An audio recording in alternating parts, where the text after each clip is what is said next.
Good morning. Hi, hi, hi, hi.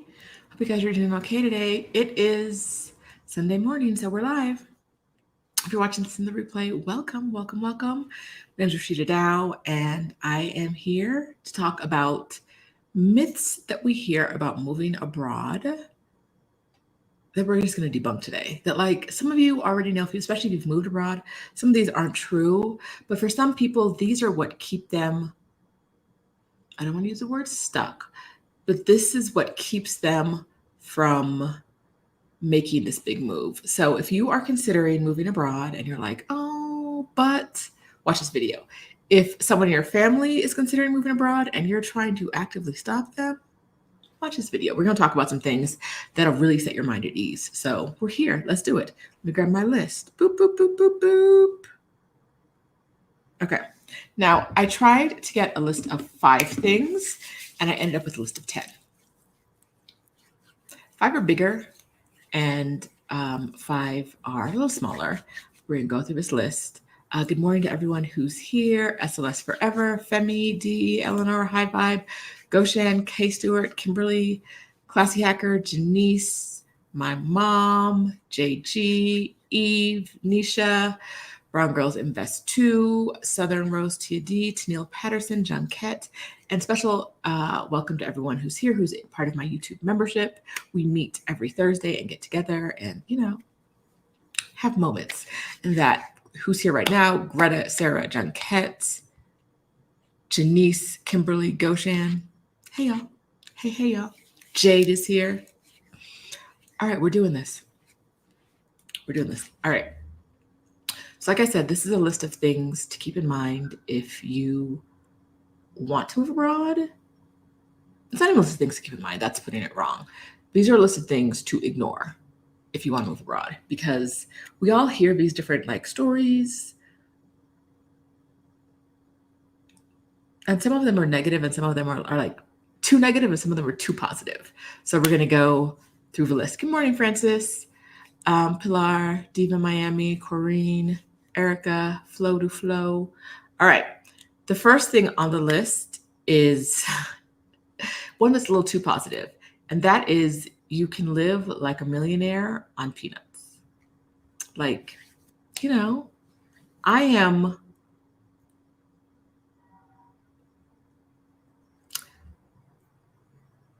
not wealthy in the US, but when I go abroad, I will be wealthy there.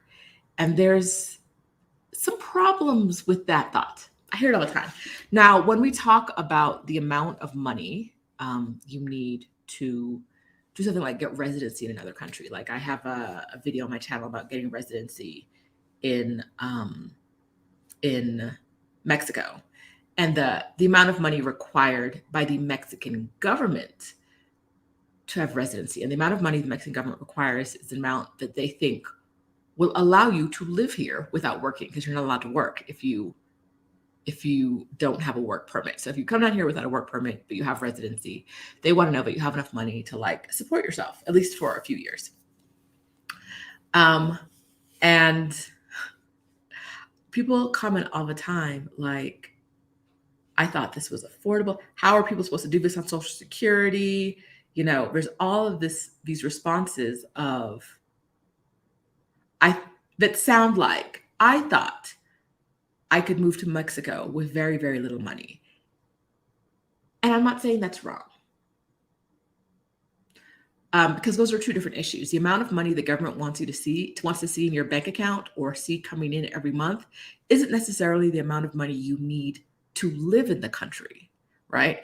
And so seeing a number that is higher than you expect doesn't mean that you couldn't flourish here. It means you don't qualify for residency. But that's one thing. Like, being able to sustain yourself in one country with the amount of money you have is, that is an important issue. The thing that kind of rubs me the wrong way a little bit is over and over I hear people, or I see written on the internet, that my handful of money in the US is going to be an enormous bag of cash in another country.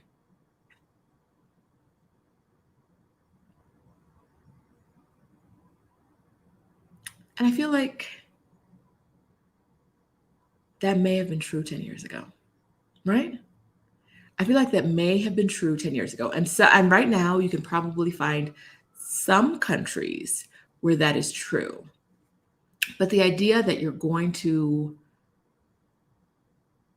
be poor in America and rich somewhere else just isn't happening in the way people are expecting these days. And I think it also, we've got to get into like what people think of when you say millionaire, right? And I'm going to get into this in more detail in another video.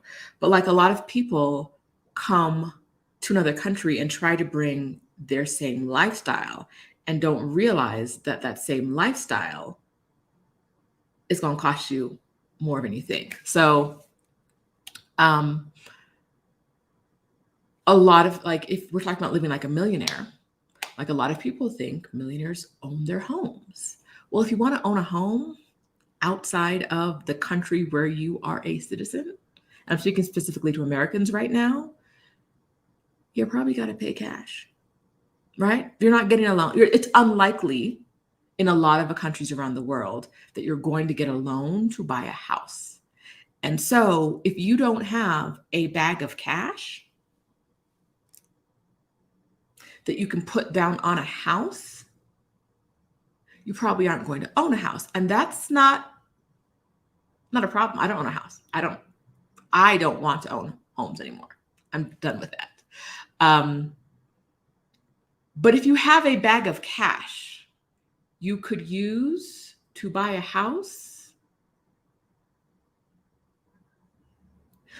you probably weren't struggling that hard for money in the US. So that's just my thing, is like, if you're struggling for money in the US, you're not going to automatically be a millionaire wherever you go.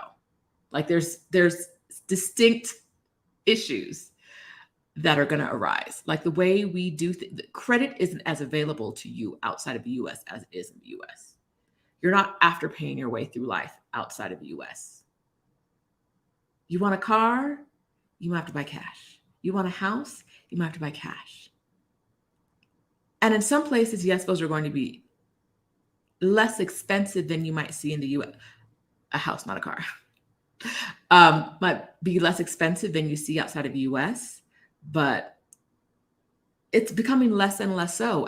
Increased globalization a lot of times for different factors means some things are evening out, right? Not all the way, but like anywhere foreigners are moving to, people are like, what's going on with these rents? What's going on with these prices? So if you go to a place where there are already a lot of people, a lot of community, you may not be finding these like, it costs me $3 a month to live here.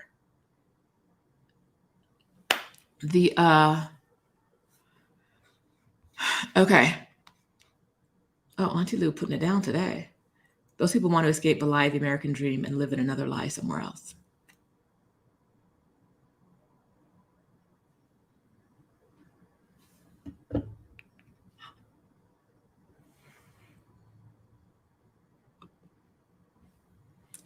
I'm not saying you can't live well abroad. I'm saying the idea, and I see it in writing, I see it in videos, I see it in places, and folks are lying to you. And I want that to stop. You're not going to be struggling in poverty in the US and move abroad and live like what you think a millionaire lives like. It's just not. Like, in a lot of ways, things are going to be easier. Labor, a lot of times, is cheaper outside of the US than it is inside of the US. So maybe you can get someone to cook for you or clean for you for less than you would pay in the US. Maybe. And if that by itself makes you feel like you're living like a millionaire, okay. Right? Like that's all right, cool, done. But there's a wide chasm between poverty anywhere and true wealth anywhere. And Americans, for some reason, feel like they can easily walk across, like just leap across that chasm. And it's not true. You may be able to live well in other places, but the places you hear that people are living well on less, those prices are going up every day. Every day. Morning, Charisse. Monica Adelina, who now lives in Mazatlan, is saying, you still need to budget. You still need to know where your money's going. You still living crazy. I'm so sorry. That was not it.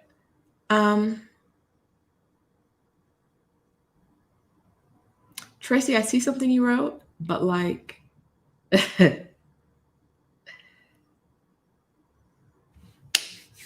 Tracy says she's here in Mexico City, and she can't be because she would have hit me up. She can't be here. It's a lie. All right. Second on the list is that moving abroad gives you a stress-free lifestyle.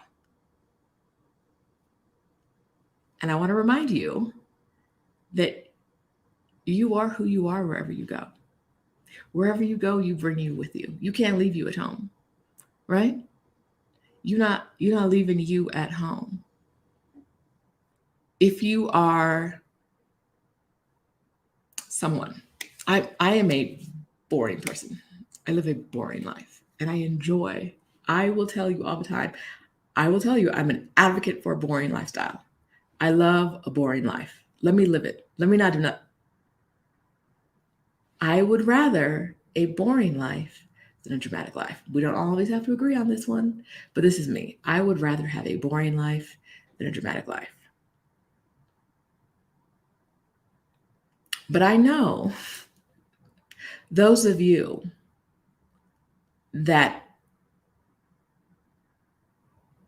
engage in the drama at home are going to engage in the drama abroad, right? And so if you're not, there are stressors you can get rid of, right? Like living in Mexico, I am not afraid that everyone I come in contact with has a gun, right? Like I am not afraid of getting shot in a grocery store in Mexico. I'm just not. I go out, I don't even think about it. If the driver of my Uber cuts someone off in traffic, the person is not going to get out of our car and shoot us. It's right.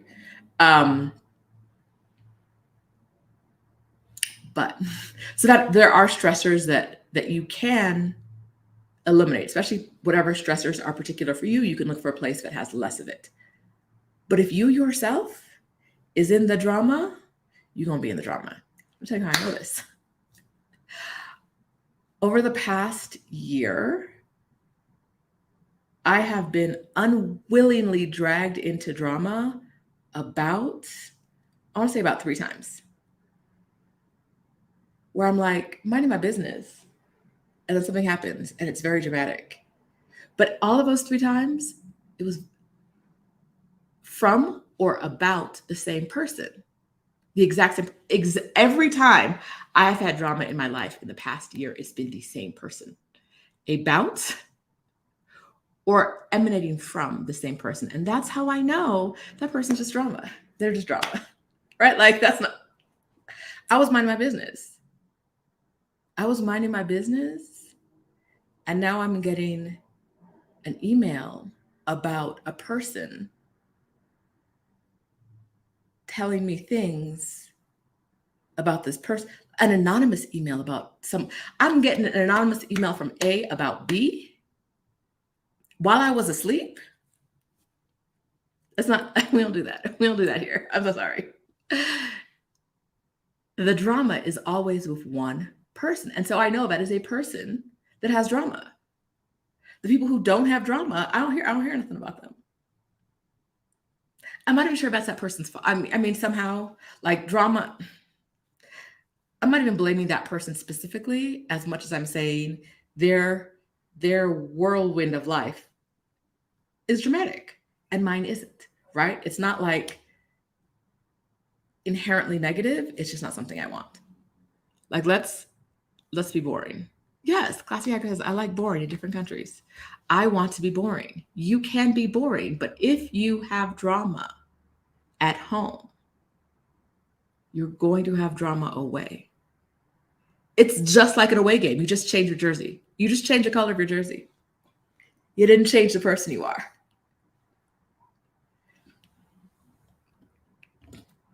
It's not moving abroad isn't some cure for the internal stuff.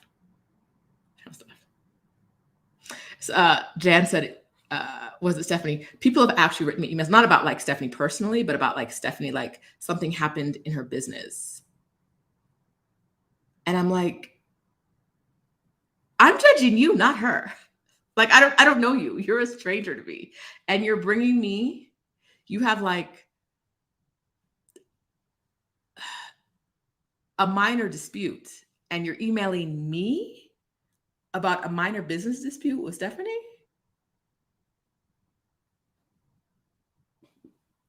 You're emailing me.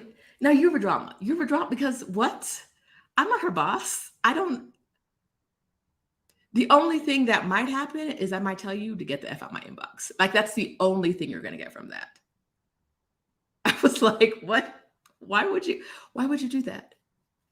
What? Because I know that since she's my business partner, trust that I know how she does business and she does it in a very upright and honest manner. So if you have a dispute, it's either small, she's going to, like, I know she's going to fix it. She fixes, she's very, very generous. She fixes any kind of issue you have, she going to fix it, right? Why? But she didn't, it was literally like this happened at this time, like an hour ago, and Stephanie hasn't fixed it yet. So I'm emailing you. And I'm like, she didn't fix something that happened in an hour, and are you emailing me? We don't. So yes, I was like, you're the only one that's going to, like, this isn't going to work out for you the way you want it to. Emailing me, because now you're the drama. You have brought drama to my front door. When I was minding my business, I was in Lisbon minding my business, and here you go emailing me about, do you want to get cussed out? Like, is that what you want? You don't stay on my inbox. Stay on my inbox with your BS. Like, I don't go looking for it. But yes, living abroad can be very stress-free unless you're a person who creates that like drama at all times. And then you're going to bring it with you wherever you go. Wherever you go, it's going to be drama. Like I said, I had like 3 instances of drama. It was all the same person. And I know now, keep that person at an arm's length. I want y'all to keep that in mind too. If you don't like the drama, the people who bring drama to your life, don't think it's always a coincidence. Like, it's not always a coincidence if the drama is about them or involves them in some way. Even if they don't bring it directly to you, if the drama is always involves one particular person and you don't like drama, you know what to do. All right. Third on the list, Amina said, drama gives her hives. Why am I getting anonymous emails? What is happening here? Okay, third on the list. The quality of healthcare isn't as good in the US, so you can't move abroad if you're sick or elderly. Have y'all been in a hospital in the US lately? Like,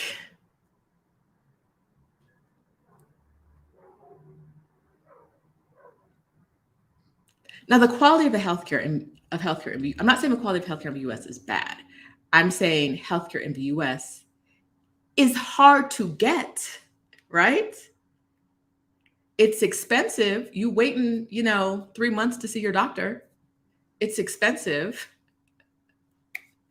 And half the time they ain't even listening to you. I'm so sorry, doctors out there who are watching this, but it's true. Half the time them doctors ain't even listening. They're like, I have figured it out before I even walked in the room. Here is the answer. Goodbye.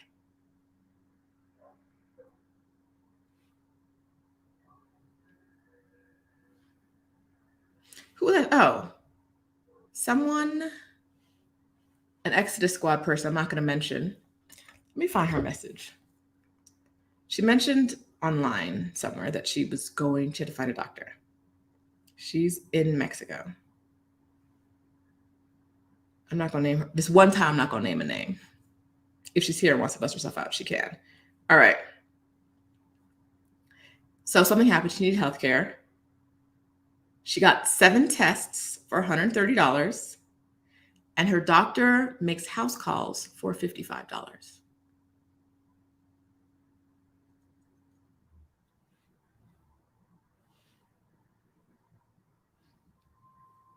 7 tests for $130, and house calls for $55.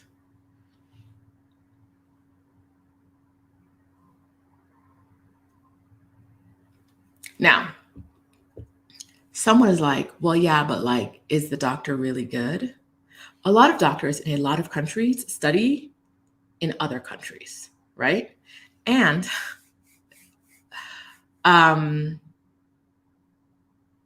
there's really no reason to believe that they're less qualified than the doctors in the US.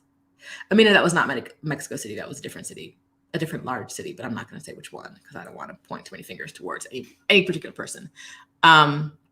Ooh, Does It Come in Green picks up a residency card on Monday. Yay, let's go.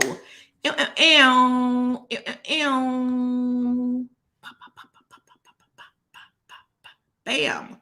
Good. All right. The reminder went to ER, no diagnosis, but $15K bill came 3 months later from expenses that are not covered by my insurance. I was in the US.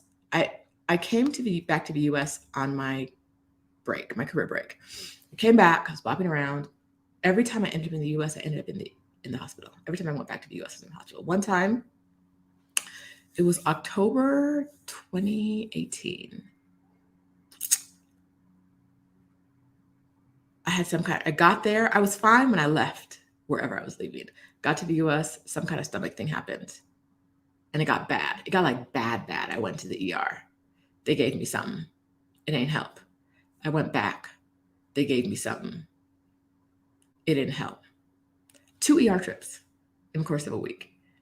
So you know them bills was crazy. I sent my mom, I had to give him a stool sample. So I sent my mom a sample of my stool because she wasn't here and she wasn't like taking what I said seriously. So I sent her a picture of my stool and she was like, because she's a nurse, she was like, that's what it looks like when people are dying. I was like, yes, like I really feel like I'm dying. I don't know what's going on, but I think I'm close to death. I wasn't laughing then. I really was laying, I couldn't do anything but lay down for days at a time. And I really thought I might die. I was calling my cousin, like, I need you to, like, I need help. I sent my mom a sample and she was like, no, this is what it looks like when people are dying. And I was like, yeah, I feel like you up in Canada with your cousins having a good old time. I think I'm dying in your home. 2 visits to the ER, no help. I haven't had that happen here in Mexico. No. Yeah, so my friends used to joke that I was allergic to the US because every time I went back, I ended up in the ER or needed surgery or something. I was fine. I don't go back to that thingy.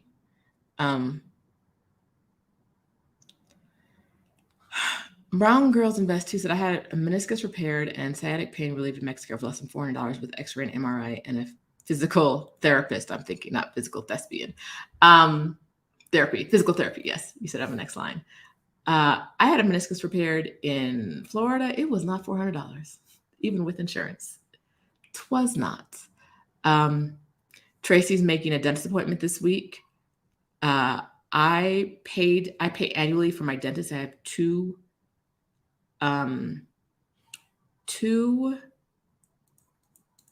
appointments a year. I pay annually and I get 2 cleanings a year and like exams and cleanings. And I paid this week, I think it was $38 for 2 dental appointments. And she's very thorough. Like, I like very thorough dentists. Like, you know, when they be back in there for like 45 minutes, making sure everything is all right, doing all the things, but like actively doing the work. Very thorough. Love it. I think it was either $38 or $48 for two. I pay once, I get 2 cleanings and exams. You go to a lot of these doctors' offices, at least in Mexico. I can't speak to the certifications of dentists and of doctors in other places. But you go to a lot of doctors in Mexico and some other countries, and it'll say like, yes, I studied medicine and then there's like a U.S. college or U.S. med school.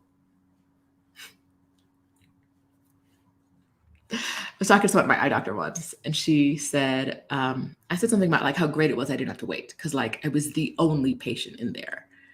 And she was like, I was like, because sometimes, especially with like I have to see a retinal specialist when I'm in the U.S.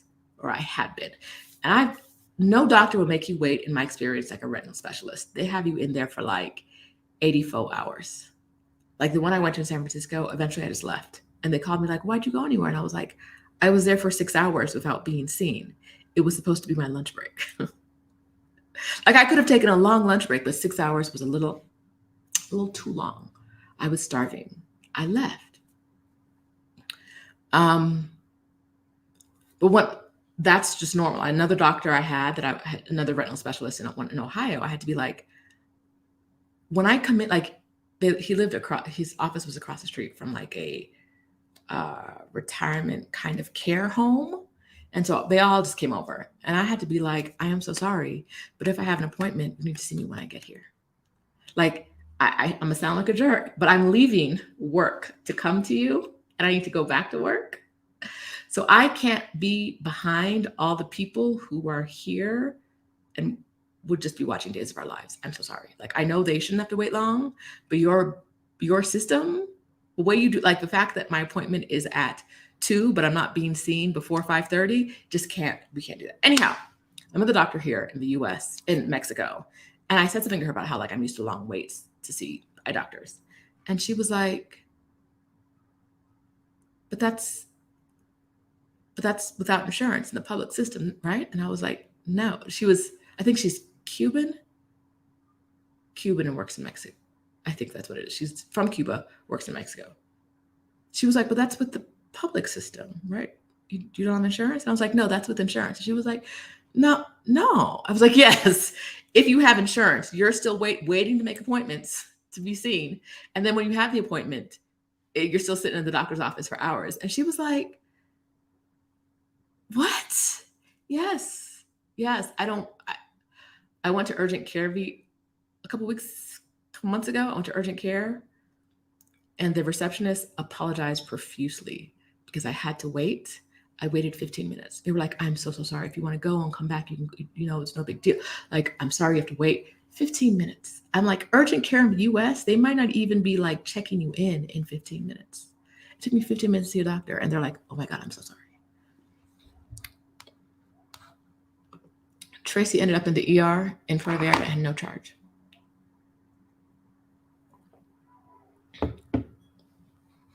You're paying less. Your doctors are just as well trained. You're not waiting. Oh, wait. Nisha had surgery here in a private Gangnam hospital. Is that Korea? I don't know. Where are you? I don't know. Where is here? Stayed in a private room for 5 recovery days, meals, meds, including meds for 5 days at checkout for less than $3,000.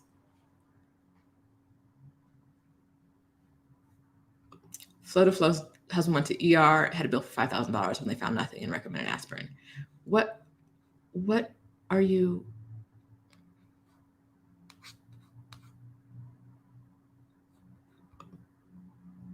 The Howard reviews. It's hard to get. It's not an understatement. My mom drove a colleague to the hospital last week for breathing problems. They arrived at 1 p.m. and we're still waiting to be seen at 6 p.m. Imagine not being able to breathe and waiting in an ER for 5 hours. Wild. It's wild. Jade brings up a good point that a lot of countries have hospitals that are affiliated with U.S. hospitals, like Hospital Medica Sur, who some people here have been to. Great hospital, beautiful, fancy restaurants and stuff. Nice places. So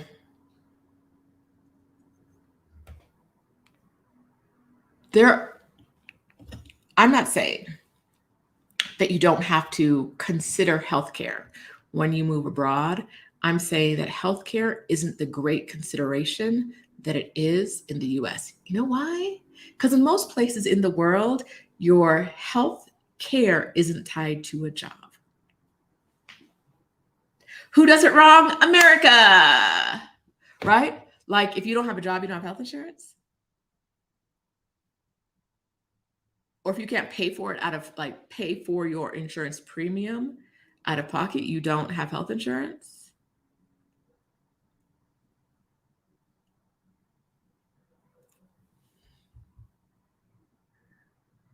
No, why is our healthcare tied besides everything in America being a vestige of slavery? Why is health insurance tied to working when no one else does it like that? I'm not gonna say no one. Maybe some other country does it like that, but most countries don't. Most countries don't do it like that. So why, like, because they want to keep you working no matter what, even if you have better options. A lot of people I know are like, I can't leave my job because I need my health insurance. It's like, it's on the top. If you ask people the top 5 reasons they're not leaving their job in the US, they're going, health insurance is on that list. But like in these other countries, you can get care without health insurance. Tracy went to the ER and it cost her nothing. With no local insurance. Life could be better, but we don't want it. Korea. Yes, South Korea was where Nisha's husband was. All right.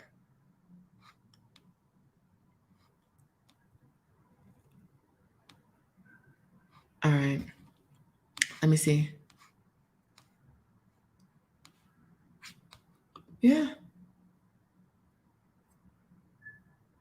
My husband had dental work in Mexico for a fraction of the cost. It would be here if office was new and modern. They even had someone pick us up and drop us off at no charge. Yes. They want you to be well taken care of.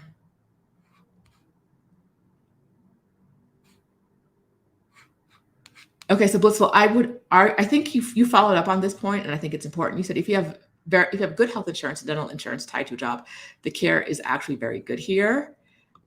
But your next comment was, but the problem is many don't have good plans. And many don't have good plans, not because they don't want a good plan, because their employer doesn't provide good plans. So they're not getting, like, there are a lot of if statements there, and the ifs aren't happening, right? Like if they have good health insurance. A lot of people don't have good health insurance because their employer does not provide good plans, right? With low copays. Those just aren't provided the way they used to be. So the Common Green says, it cost me $50 for a doctor visit and 3 prescriptions in Thailand. I walked inside my doctor's office last Wednesday, I think, because after I did an exam with him, and he was like, call me. I didn't call him because he speaks Spanish, almost no English. I don't speak that kind of medical Spanish. After I had a procedure, I came home with scans. It looked like everything was fine. So I wasn't stressed. I was like, I feel good. Everything's fine, whatever. It had been a while though. So I went back to the office and I was like, hey, I never came back for the results. And I talked to his receptionist a bit. The receptionist went back and talked to him. And he was like, make her an appointment. So I'm coming back in on Monday for another, not a scan, not like the same thing. Like just, so you can like tap to make sure everything's okay and give me, like, talk me through the results that we didn't talk through before. And the reason I wasn't like, no, I just wanted to tell me the results is because that's probably going to cost me. Having him see me, touch me to make sure the part we're talking about is still working all right, do a little manual exam, and walk me through the results as we translate to each other, it may cost me $30. I was like, okay. Like, and it wasn't, I walked in and I think it was Wednesday. And she was like, when would you like to be seen? Monday? And I was like, okay. Because, in the US, it would have been like in 2 months. No. So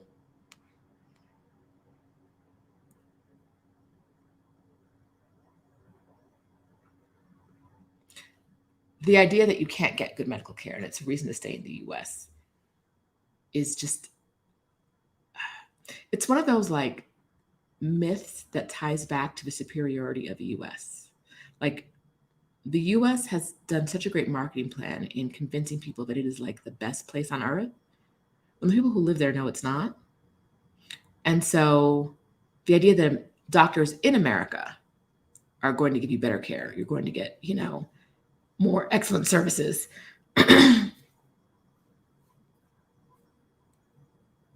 No, no, mm-mm, no. Okay, so Bia says that she lives in Portugal and the private and national healthcare are excellent, actually rated higher than the US. I'm not surprised. Not surprised. So, don't let this be a reason. Don't let this be a reason. Okay. Number 4 on my list.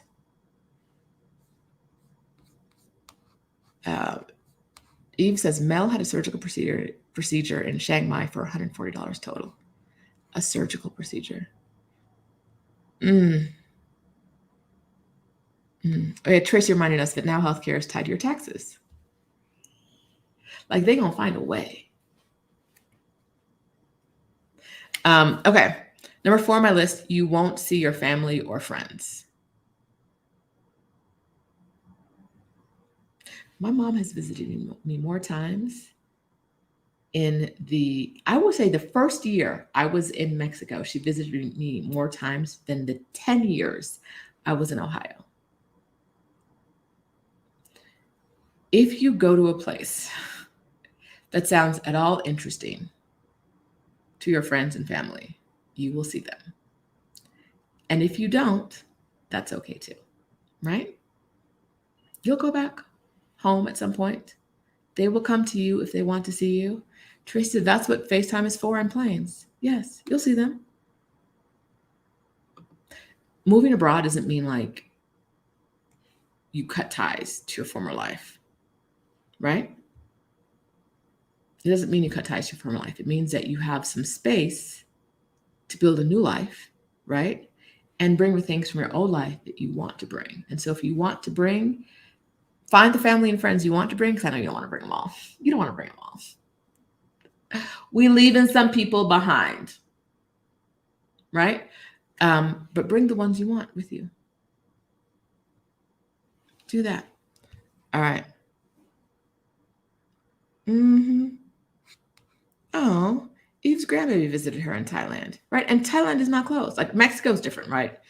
For a lot of Americans, it's like, oh, it's right there. But Eve was getting visits in Thailand.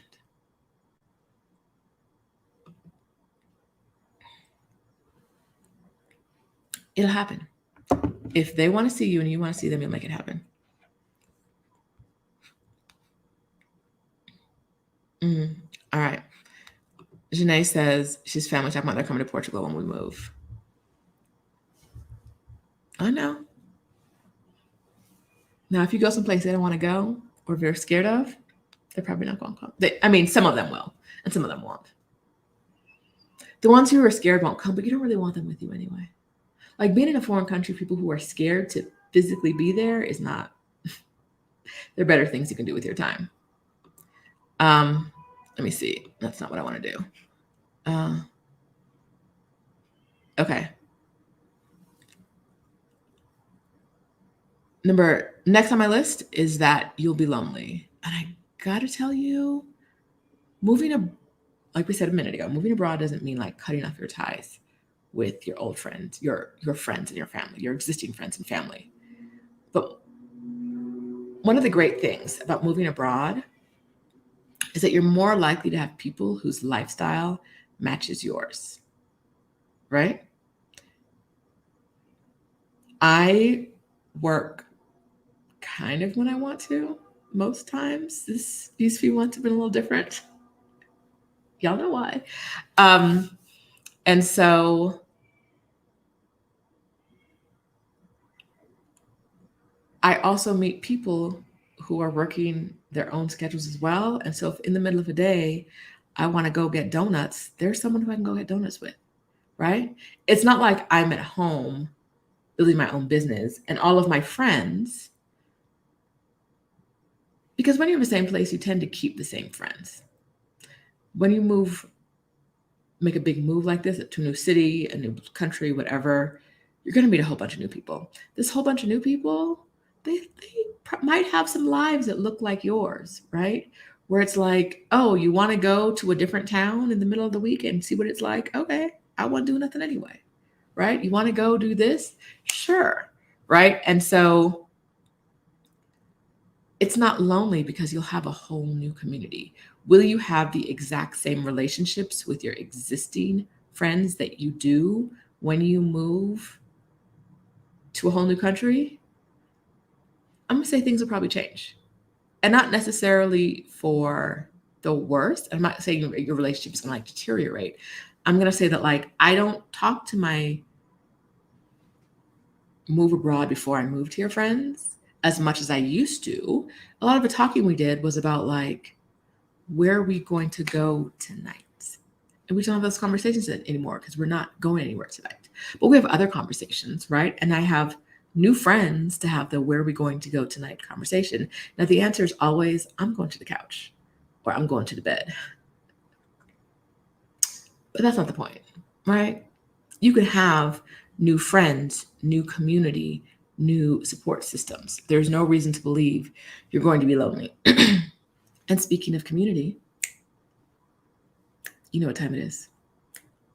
My travel goddess says loneliness is the least of my worries. One of the best ways to have community in the place you're going to go is to build that community before you go there. And this year, Exodus Summit can help you do that. Exodus Summit is the premier, the one, the only, the best summit online conference for Black women who want to move abroad or take a career break, bop around the globe, take a career break, stay home, whatever it is. We announced our second block of speakers last Friday. It was Friday. And so you guys know, some of you guys are watching in the comments already know who this is. I don't know if you all know who's speaking. If you're like, I'm new here, I don't know what you're talking about.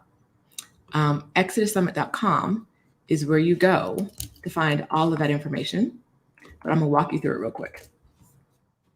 But I'm going to drop you the link. Oh, this is my homegirl says, Exodus Summit is the premier virtual conference for Black women planning a sabbatical, expat move, or nomadic life abroad. Says Essence. I ain't just say that. Essence said that. Now, if you go to ExodusSummit.com, you're going to see what I'm going to show you right here. Come on, computer, don't fail me now. I almost started singing Missy there. And if you know what I was going to sing, you know I shouldn't sing it. All right, computer, don't fail me now. All right, so boom. Our currently announced speakers. Let's see if I can do this without messing up. It's going to be a question.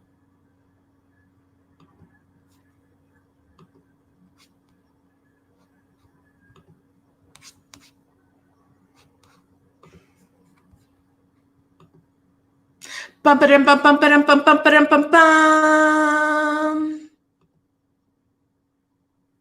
are we excited about?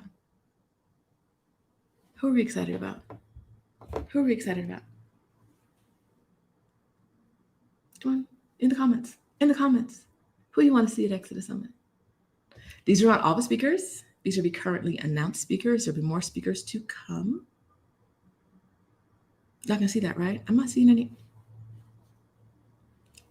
This is the time for you to get in the comments and tell me that you are most excited to see me.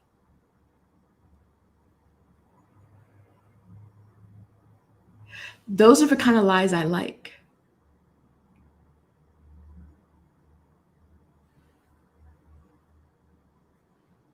Y'all not lying to me. Y'all in here. Y'all in here saying names. I see y'all that aren't me. Eve! Eve, why would you do this to me? Woo!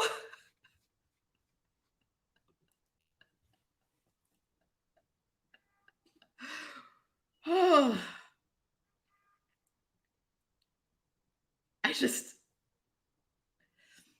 let me scroll that down a little bit so you can see the names on the bottom. I didn't realize they weren't showing. Boom, boom, boom, boom, boom, boom, boom, boom. Yes. Yes. Lie to me.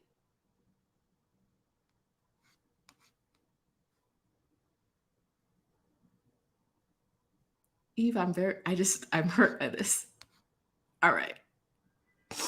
Okay, y'all can stop lying now. It's fine. That's fine. It's fine.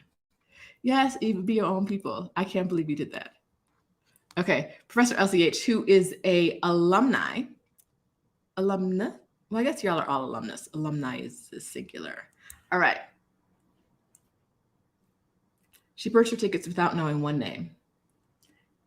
And baby, when I tell you, so many of our previous attendees are doing the same thing, the exact same thing. Because they know the power of Exodus Summit. Because we started talking about this because we were talking about community. Because during Exodus Summit, you're going to hear from Tabitha Brown, you're going to hear from Rachel Cargill, you're going to hear from Dr. Joy Harden Bradford, you're going to hear from Octavia Rahim, if you have an all access ticket. But you're also going to build community, right? You're going to hear powerful speakers talk to you about how to do the things in your life that you want to do. But you're going to be in the audience with Black women who want to do the same thing you want to do. Abba, a returner from the first year, I believe Abba's been around with us since year one. It's a family reunion. She said she bought her ticket without knowing who was speaking. Y'all got tickets? I buy the ticket. That's all you need to know. That's all you need to know. Okay. We have a number of women who are going to give you the tools. We have women who are going to give you the inspiration. And we have women who are going to give you the actual tools you need to make the changes in your life. And I'm very, very excited about this. Very, very, very excited about this. We have 2 ticket tiers. One is a weekend pass and one is an all access pass. With the weekend pass, you get access to everything at the summit except the keynote speakers. The keynote speakers are Tabitha, Rachel, and Dr. Joy. Octavia Rahim is doing 2 sessions around the summit. One at the summit that's available for everyone, and one after the summit that's only available for all access pass holders. All access pass holders will see everything here. Weekend pass people will not. And we've been telling y'all, buy your all access passes. Buy your all access pass. With the all access pass, you're going to get a replay for a year. And with the weekend pass, you'll have a replay for a month. Now, I want y'all to know, if you've ever been to other summits, you know that replay usually goes away after like 3 days, maybe the day the summit ends, maybe 2 days later. That replay is going away. A month replay is super, like I don't see it anywhere else. I just don't see it anywhere else. But y'all are getting the month replay. Very generous, I must say. But you're also, you can get a year if you get the all access pass. And I know every year, because this is our 4th year doing it, I know that every year, 12 months later, people are like, can I still watch them sessions? I'm like, yes, if you have an all access pass, you can. Y'all got this. This year, we're talking about time freedom, financial freedom, and location freedom. That's our theme. I don't think those were in order. I don't really know the order. There are things I don't have to know, like the theme of the summit I'm putting on. Stephanie brought up I think Nisha asked a question. The times are in Eastern time zone, but I think when we have times on the calendar, you'll be seeing them in your own time zone. But when we say times in Eastern Standard Time. The calendar is still in flux, but Friday, Saturday, Sunday, Monday are the events October 6th through 9th. October 7th, 8th, and 9th, that's Saturday, Sunday, Monday. We're probably going all day Eastern time. So like 8:30 to 9 a.m. to like 8 p.m. And then Friday evening is just an evening session. Remember, you want space, right? You don't want someone knocking on your door every 5 minutes while Rachel Cargill is giving you the keys to your freedom. You just don't. If you can create a way to be in a space that allows you to absorb all of this information without people interrupting you, and yes, that means your partner, your children, whatever it is, send them elsewhere, right? Or send yourself elsewhere. Put yourself on a staycation, go to a hotel, watch this. You don't have to do this, especially if you to participate. You don't have to be alone, but it'll be a lot easier to get the information in. And I say this as someone who I've attended every single summit session in the summits live because Stephanie and I are generally hosting them. So we know what it's like to be like wrapped in attention to all of these sessions all day long. It's a lot. You don't have time to be putting a Band-Aid on anybody's knee or cooking dinner for anybody. I order takeout in advance the day before the summit starts, and when I think somewhere in the middle I'll order more again. I'm eating leftovers. I'm doing it because I got like 30 minutes in between a session, if that. You do, and if I only have that time, you have that time too. That's all you have. You might have 30 minutes between the end of one session and the beginning of another. You're not making meals, right? Like, stock your fridge. I don't know who just said that, but I saw it somewhere. Stock your fridge. Auntie Lou said that.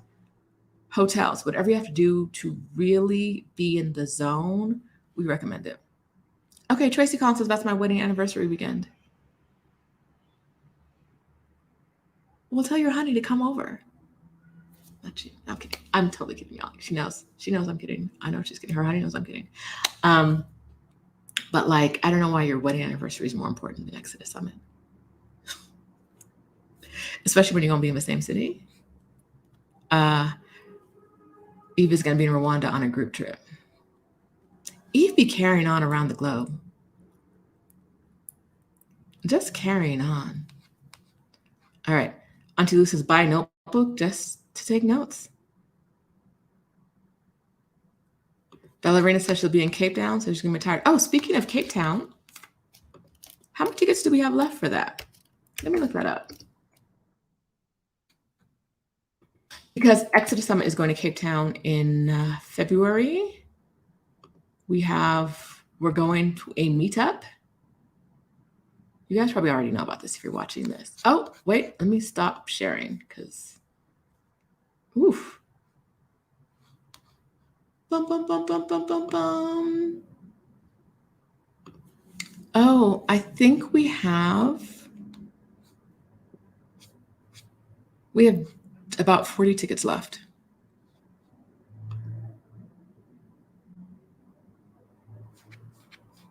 Not 40 tickets left. So if you want to go to Cape Town, look up prices for flights from wherever you're going to be. Look up what it'll cost to stay there. And going, oh, Auntie Lou says this is her third summit and she'll be shopping for suitcases. Leaving in November. Yes. We love that. While we love Exodus Summit, we really want people to walk away with action steps, not just inspiration. And that's why we have inspirational speakers, but we also have speakers who are like, oh, you don't want to leave your job and you want more money? I got you, right? We have speakers who are like, you want a remote job? That's what I do, right?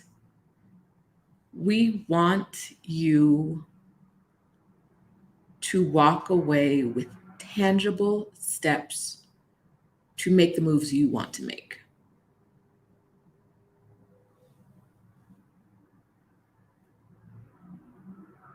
Inspiration by itself isn't going to do that.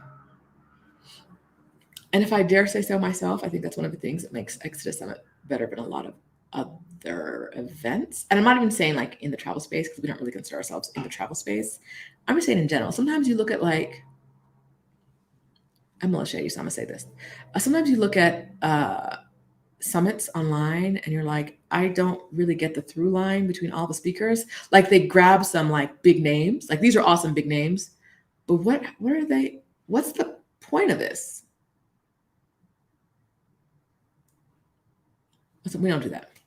We want you to know that at the end, everything we do this year, this theme, freedom, 3 days, 3 ways, location, time, money. We want you to know it's accessible, and we want people to tell you how to access it, not just tell you that they can access it or they have accessed it, but how you can do it too. And so I think it's one of the things that makes Exodus Summit extraordinary. Y'all, is there anyone here who doesn't have their ticket? Tracy says yes to the tangible, actionable steps. Yes. The how to. We want to give you the how to, not the why you should. Because if you're thinking about moving abroad, you already know why you should, right?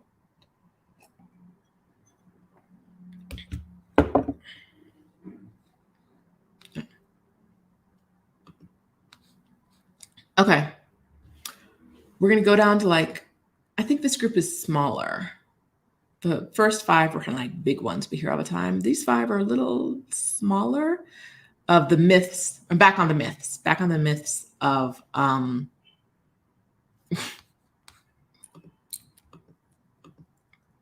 wait. Freedom Fest. Mm-mm. Mm-mm. Carmen's going to be on a cruise. She can't be with us live, but Lachi was her first time and she had a ball. Yes. All right. Oh, if you haven't liked this yet, Sunshine says, if you haven't liked this yet, go ahead and like this video. Let YouTube know you want more of this. Or if you don't like it, give it a thumbs down. But let YouTube know you have an opinion. You have thoughts, please. All right. Miss Callie doesn't have a ticket. She's unemployed. Miss Callie. Okay, Auntie Lou says this. Use a payment plan like Klarna to break it down.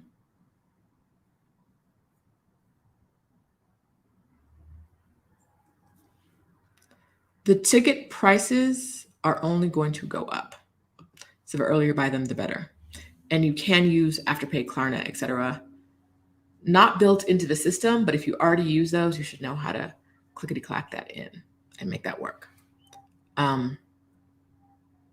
Okay. Next on the list of common myths. Albuquerque Balloon Festival is that weekend. I've always wanted to go to that. You're looking at the balloons through your hotel window. Yay! Look at the balloons. All right. One of the things we hear is that a lot of the countries people consider moving to abroad are unsafe for Black people. And I just...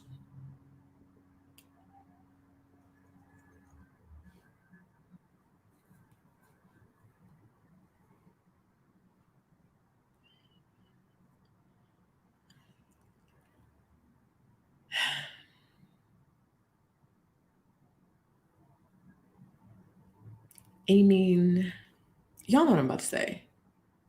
Is there a place on earth that's as unsafe for Black people as the US?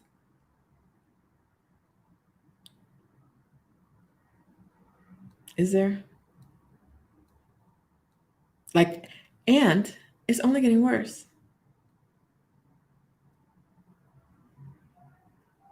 It's only getting worse. Okay, I'm gonna rewind real quick.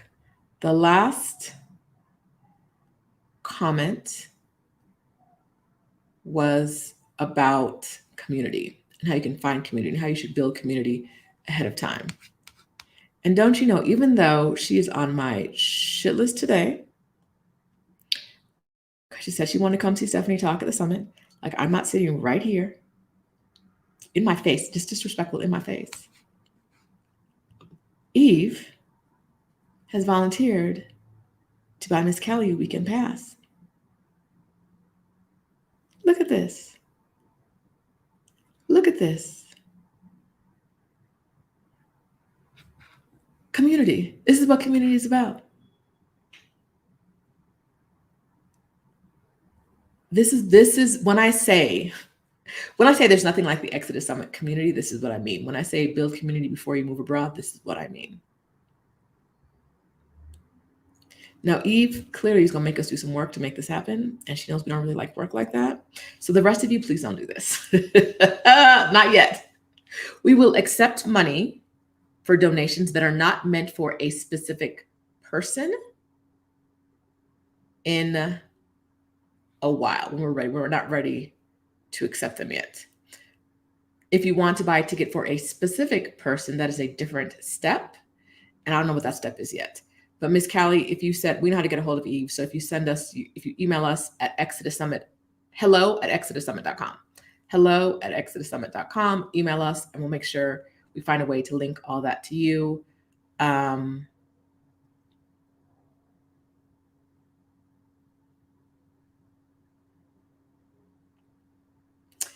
Miss Callie, can you do me a favor so we know who it is? Can you DM Eve, same name, on Instagram, and tell her at least what your first name is so we know there's no confusion in the future? Because you'd be amazed at how people try to get over. On Instagram, she's disabled.diva.travels. Ooh. And so, yeah, please do that so we know, because people, like I said, got to make sure it's you. But we're not ready for this yet. We're not ready for one specific donation we can handle. We can keep it filed away in the back of our brains. But I know you guys like to buy money for other people's tickets. We can do that at a certain point, not today. We love that you're generous, but baby, a few more steps we got to get through first. All right. So, but first, this next thing on the list was it's unsafe for Black people. Do you feel safe in America? Like, like I said, I'm not going to say that other countries are free of racism. Like, anti-Blackness is the most exported thing around the world. It's everywhere. And it shows up, but it shows up differently everywhere. And what I want for you is for you to live in a place where the anti-Blackness presents in a way that you can tolerate. And maybe tolerate's the wrong word, but like, it doesn't feel, that type of anti-Blackness doesn't feel oppressive to you personally. And we're all going to feel different ways about different places. So, are there countries around the world that aren't completely safe for Black people just by the virtue of being Black? Yes. Does America head the list? Yes. And you know it. So, sometimes your family and friends will tell you that, these different places are unsafe. Like, of course, Mexico is unsafe because the cartel is going to get you. What does the cartel want with me?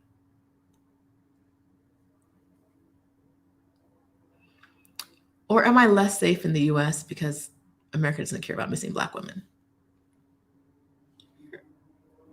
And so people know that and take advantage of it. Because they know if you don't have blue eyes and blonde hair, you're less likely to hit the news. The bad people take advantage of it. And Black women go missing all the time and nobody even knows because it's not talked about. Where am I? What should I be more scared of? I'd like to live in a place where I have absolutely no fear. I just don't know if that's possible. And so you've got to choose your place.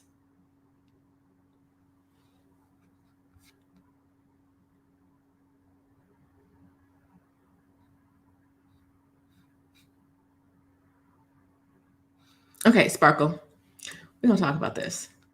Thank you for the super chat. You said momentarily living abroad sounds amazing, but I fear my life hasn't moved as expected here. I thought I'd be remarried, have children, and do time sensitive things by now. I'm going to the summit though. What if the person you're supposed to marry and have children with isn't in America? What if you're blocking your blessings by holding on too tight to one idea, right? And I'm not saying give up your dream. I'm not that kind of person. I'm not saying give up your dream. I'm saying maybe be flexible about what it actually looks like and how it appears in your life. Also, as someone who's probably older than you,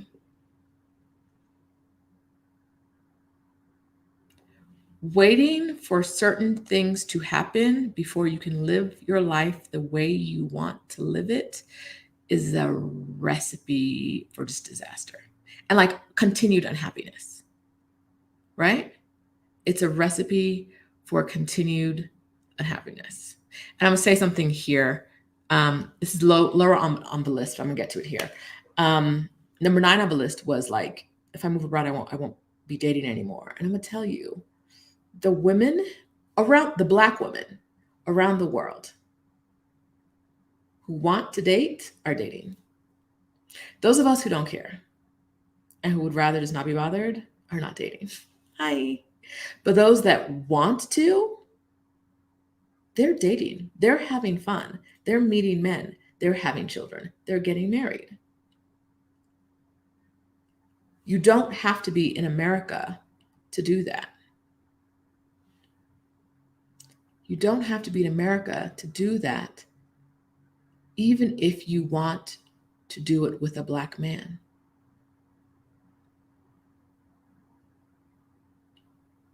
We're everywhere. We're everywhere.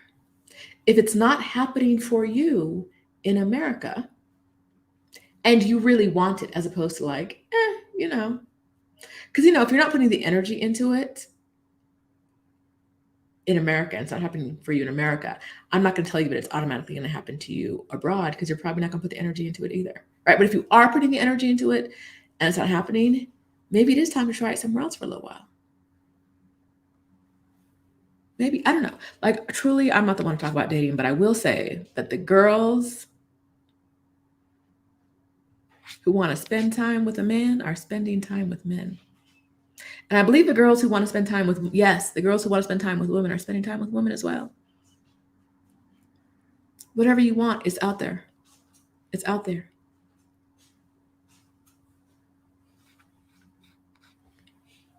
Oh, Sonia said more dates than ever, all around the world. So little time.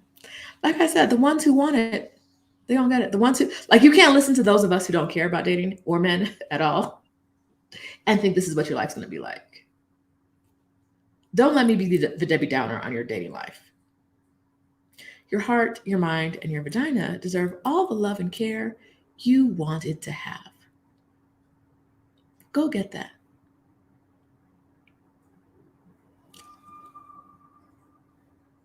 It's there if you want it. Southern Rose Tia D says dating abroad is much easier for Black women than people would have you believe.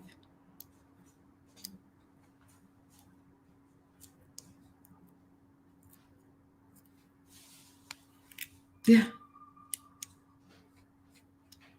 Don't feel like if you move abroad, you're giving up on a dream. I would say be strategic, right? Like if I really wanted to date a Black man, there was an if in front of that. And that if really isn't about a Black man as much as it's wanting to date a man. Like thinking about like building a life around like dating. I'm not going to do that. But you know me. That's not. Mm-mm. But if I was going to do that and I really wanted to date a Black man, I might not move to South Dakota I might move to Atlanta. Now, I know y'all gonna say ain't nothing in Atlanta for nobody. I know it. I know I'm gonna hear from somebody. Don't worry about it. This is just an example. The same way I might not move to, Black people are everywhere, so it's hard to say, but I might not move to Iceland if I wanted to date a Black man. I might be more likely to move to Paris, maybe London. If you know what you want and you're not getting it where you are, think strategically about where to go get it, where it is, where to find it. There's no better example of that than our good friend Stephanie Perry, right? She wants to adopt a child. A lot of places won't let her. Not because she's a bad person, y'all know this already, but because of her age and because they discriminate against ladies of a certain age. And so she is going to move to a country that will allow her to because she wants to adopt a child. If you want to adopt a man, go to where the men are. You go to places where the men aren't, yeah, dating is going to be hard. Go to where the men are, the men you want to date. If you're like, ooh, I want a man that looks like Thor, maybe don't move to Peru. Maybe move to Norway. I don't know. I'll be checking for where these men are. But if you want it, you probably already know where it is. Build your life around the things you want. Especially if you're moving, you're picking up and moving your whole life. Don't pick it up and move your whole life to a place that's not going to give you what you want. The world is too big and has too many options. It's a whole buffet out there. It's a whole buffet, and some people are only eating, I don't know. What y'all eating? Y'all eating the steak over and over and over again when there's so many other options. You ain't had dessert yet. You ain't tried the snack over there. Go try that. Go somewhere. Go do something. If you want to adopt, yes, Sparkles, if you want to adopt a man, go to where the men you want to adopt are. Yes, J-Dor, you heard, adopt a man. My travel goddess says, I am actively dating. Okay, what about those of us needing to give some men up for adoption because we're done with them? Baby, you know what to do. You know what to do. Hit that block, boop, boop, and keep it moving. Live your life. Live your life. Go to where the men you want, whatever it is you want from your life, right? Go to where that is. And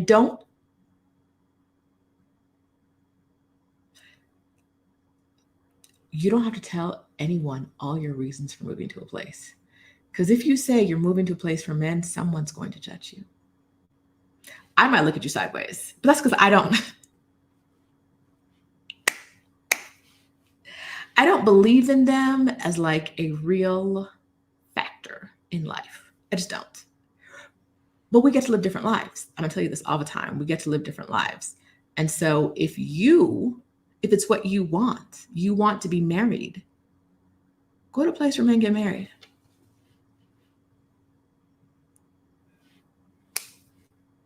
Go to a place where men get married, right? I'm telling you, in Mexico, they tend to get married young. Like they've been married. 40, been married. Listen, Sparkles looks up country to raise happy Black children. Yes. And I feel like that's going to be a lot of countries, right? A lot of countries. Live your life the way you want to live your life. And when you rebuild your life or you pick it up and move it somewhere else, pick it up and move it somewhere else that is going to nourish what you want from your life. Jay says she's looking for good lesbian bars when she travels. Do that. Best life. 40-something fire who is a snack everywhere she goes. I know this already. The minute I leave the US, I go from invisible to snackable. The men are out there. She's fine, so I don't know what she's talking about. But I know. Sometimes we go places and our invisibility cloak is on. And when you go other places and you're like, oh, I'm a woman. Right? It happens. All right.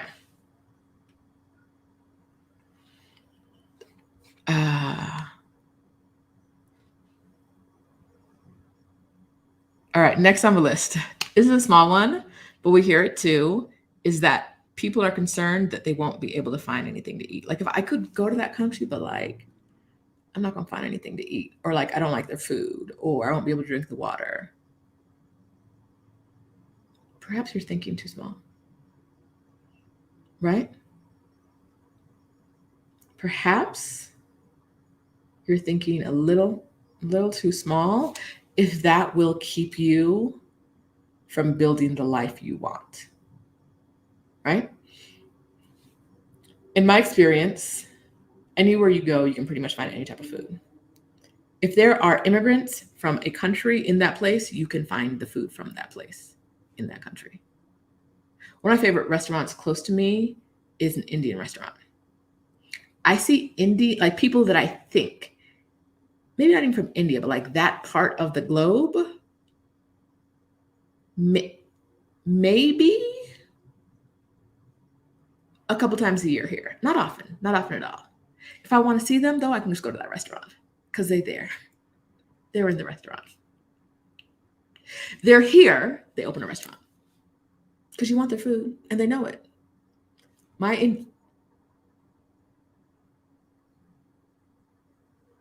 Front of the house, Indians. Back of the house, I don't know. I've never been in the back of the house. Front of the house, Indians. I never see them in the streets. Restaurants, right? Whatever food it is you want, you will be able to find it wherever you go. Maybe not in the same quantity, quality. You will find something to eat. You will find things you like. Don't let the food, the water, the small things, I'm gonna call this a small thing, stop you from living the life you want to live, or the life that will help you flourish. Right? You will get it. Now, some people are going to be like, I have been to Japan and I couldn't eat anything. Couldn't or wouldn't? And like, wouldn't is okay. Like, I'm not telling you wouldn't is not okay. What I'm telling you is that wouldn't is a choice. You're making the choice to limit where you can go because you're a picky eater.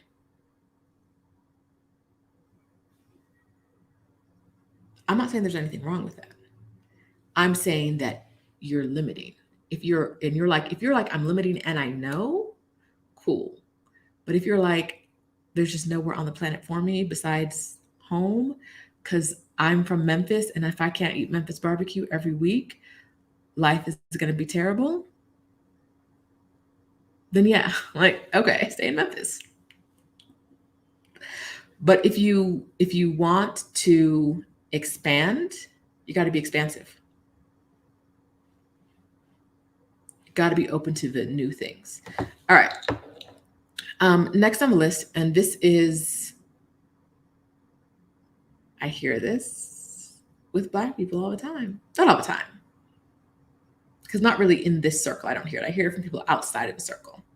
I hear it as a reason that they can't go, and that's like they're not willing to like abandon what their ancestors have built in America. And maybe America abandoned you centuries ago, right? And like, what have you built in America?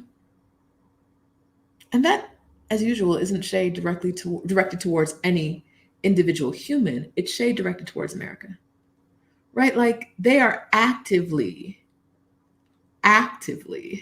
trying to take away rights from anyone who is not a white man.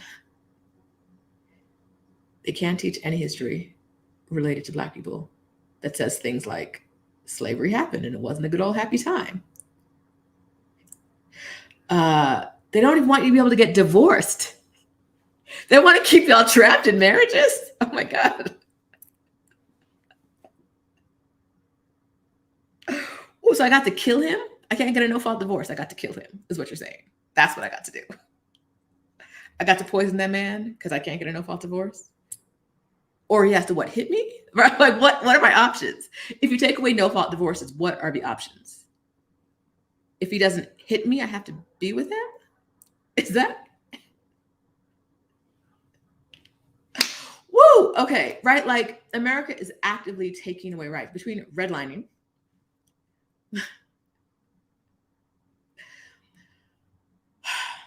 Between the way the government chops up states to get more power to Republican voters, to white voters, and less power in Black neighborhoods.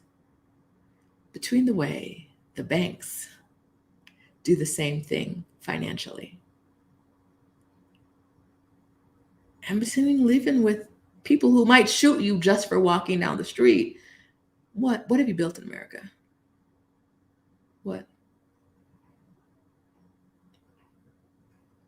What?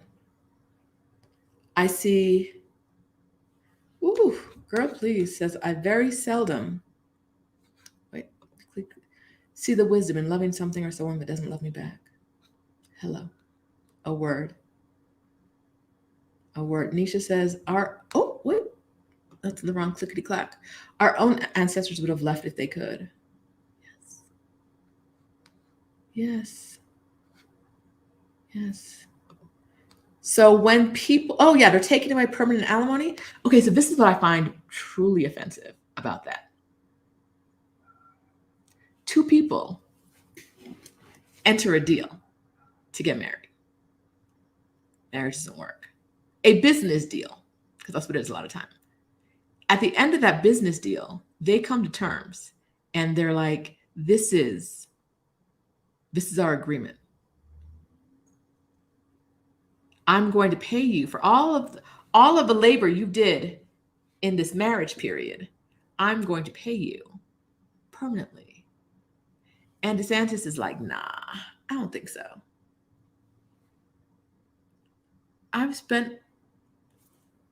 That was the money.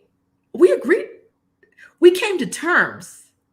I probably gave some things up, maybe a house, maybe something else. I gave up in exchange for permanent alimony. And now you're taking permanent alimony away?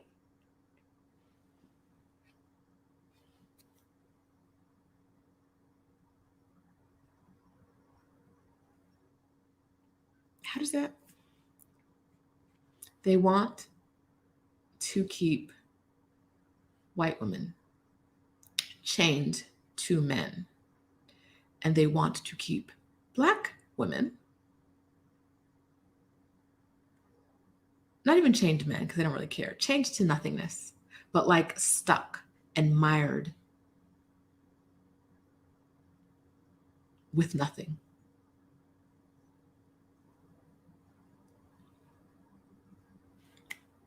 What are you giving? If you give up what your ancestors have built in this country, what are you really giving up? What are you giving up? What is it? What is this great thing to hold on to? Because if you think the United States is going to change dramatically for the better in the next 50 years, is it going in the direction you want it to? Because it's not. It's not. It's not going in a good direction. Why do you think it's going to get better? Okay, so we talked about not dating already. Because yes, that's not. Okay, someone mentioned fighting. Yes. We don't spend our lives fighting and being abused. I want to be careful on this conversation because at my core, I don't say I'm not American, but like I'm not American by birth, or none of my family is American by birth. And so talking about what your ancestors have built, my ancestors built stuff in islands, right? Not in America. And so I want to really be cautious about that. But I hear people talking about like fighting and winning the fight in America. And I'm like, Yeah, like a David versus Goliath moment would be cute, but historically, that's not really happening, right? Like, yes, ancestors fought for civil rights, they gained rights, and now they're actively being taken away. The Georgia Supreme Court had to vote that people could receive water when they stood in them like 6 hour lines to vote. Do you really have the right to vote if you got to take off the day off work? You got to wait in line, especially for the old people. You got to wait in line for hours and hours and hours. And they have reconfigured your district so that your vote barely matters in the first place. Oh, and then they just want to throw away, they don't like the voting. Just throw it away and we'll declare a new winner. They're taking all kinds of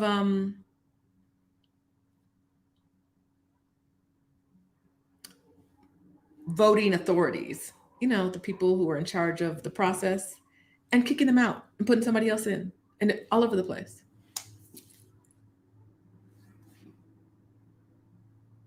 Is it really one person, one vote? Is that what it is? Is that what it is?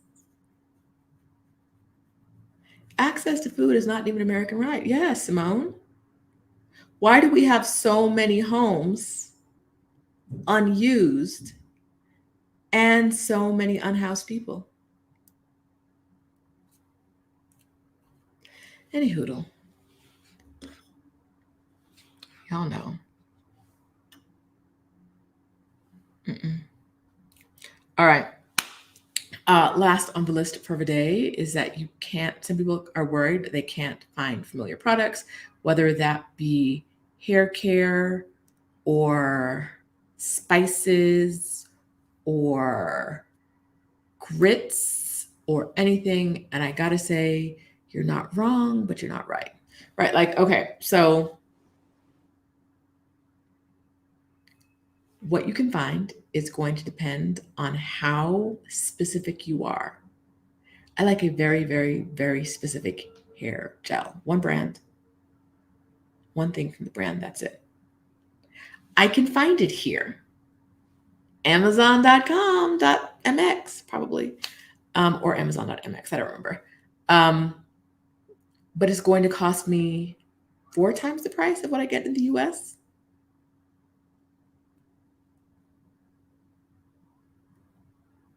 Now I can pay that. I can pay the 4 times the price. I can try to find something else, or I can have someone bring it with me when they come to visit. People don't come to visit me, like, especially if you're staying in my home, you won't have a suitcase full of my stuff. I'm sending stuff to your house. Thank you. Thank you.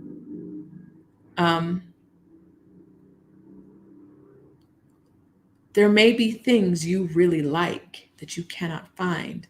I recommend looking for other stuff. Like on my career, for years, I've really started using a lot of Shea Moisture products because I could find them all through Mexico.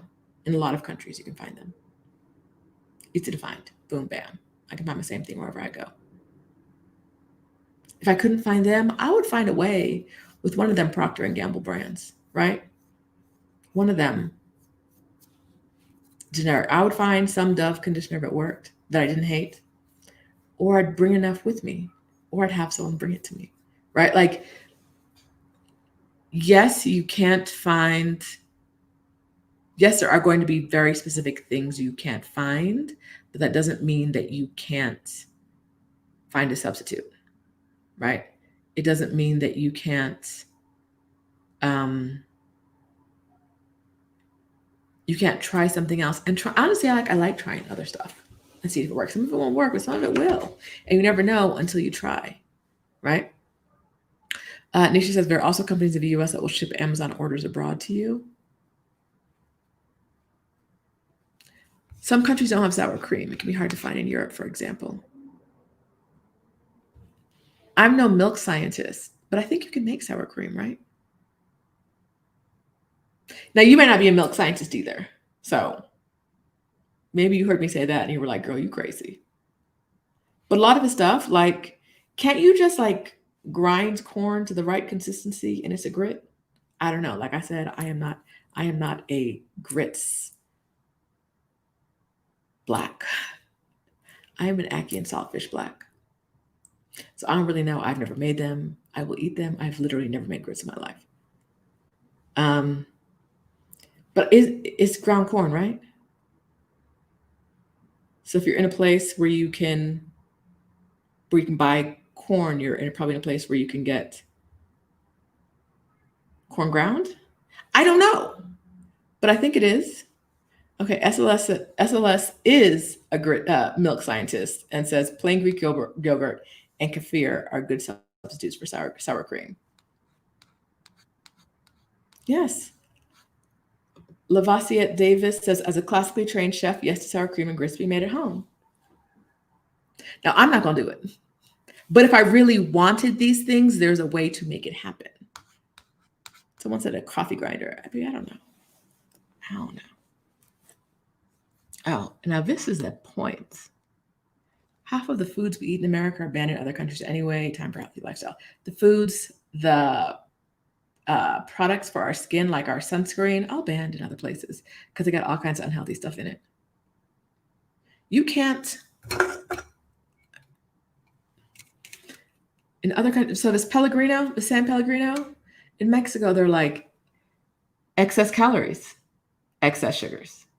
You're not getting a can of nothing in this country without the big sign being like, you know what this gonna do to you, girl? Don't act like you're drinking water because you're not drinking water. Look at this. You're not drinking water, baby. Excess calories, excess sugar. You're playing yourself. Now, yes. Happy Nurse Patty says, I hear purchasing clothes and shoes for larger women can be challenging. It's not a deal breaker for me, though. Yes. Now, I will say, this is specific to Mexico. There's something going on that feels like, I described it the other day as like cultural body dysmorphia. Like I see women in the streets that are over a size 10 or 12. But when I go to the stores, I don't see clothes for women who are over a size 10 or 12. Or some number, right? Like I can see them out there. They're physically there. I see them with my eyes. I don't see them in the stores. What's happening here? There's like, just like there's a color dysmorphia where they act like no one darker than my palm is buying any kind of like cosmetic product. So they don't carry it. It's like, but in the streets, I'm seeing a lot of women who are darker than my palm, who are almost as dark as I am. Almost. And yet, y'all get nothing for them. Size wise, like so I don't know if that is a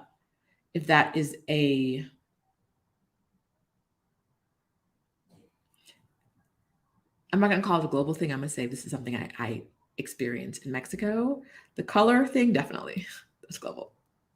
Along with anti-Blackness. The lighter you are, the more likely you're going to find things that actually match you. The size thing, I don't know about. But I don't know specifically if it's completely global. But in a lot of countries, yeah. So you bring things with you, right? If you know this and you think you're larger than the size, when you go to a country, do a scouting trip, go to them stores and see if you can shop in the stores. If not, you know to bring clothes with you. I don't shop. So when I go up to the US in 2 weeks, I'm bringing back a bunch of clothes. I don't shop here. And not because I can't find clothes that fit. It's because these prices are stupid. Stupid. What are these numbers? So I'm gonna go bring stuff down with me. It's what I do. I'm going up with 2 empty suitcases. I'll come back with 2 full suitcases.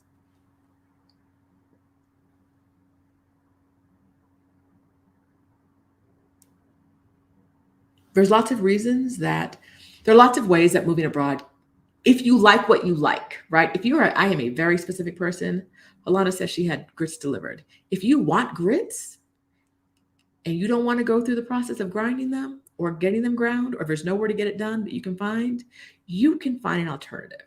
You can find an alternative. There's no, there's no,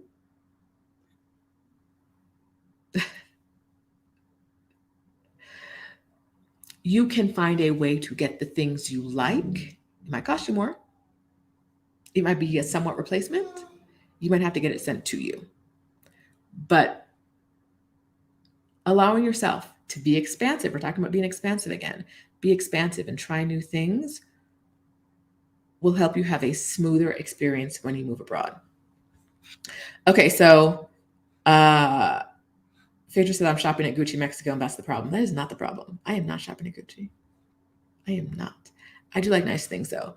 But this point from Adelia sums it up. You can be picky or cheap, not both. Not in Mexico.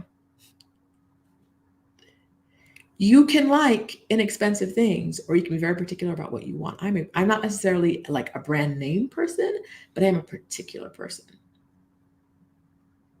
And being particular in Mexico is gonna run me a pretty penny. So that stuff is waiting for me in Florida. My cousin gets a new package every day.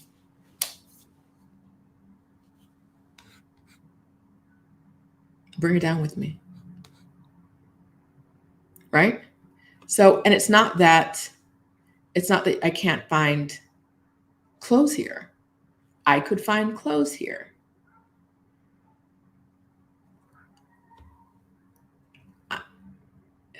I've said this before here. Nice things tend to be really expensive, and inexpensive things tend to be not so nice. Generally, shopping here. Nice things are going to run your pockets in this city. Oh, wait, that's not what I want to do. This is what I want to do. Nice things are going to run your pockets. There is a huge sale every November. There's Buen Fin. I think it happens twice a year. November, and sometime in the spring, maybe February or March. I'm never in town for there. I'm never like shopping during that time. Also, it's a huge sale, like in some places, in some stores, it's a huge sale the way some stores in America do huge sales. Like they mark up all the prices the week before and then they mark it down during the sale. We've explored a lot of loveliness around the world to our brothers and sisters. And that like a little bit of swindliness is one of those things. Yes. All right.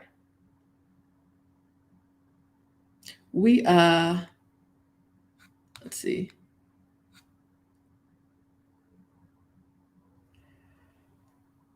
That was my list of 10. What are the things that we haven't talked about that you think are myths people believe that keep them from moving abroad?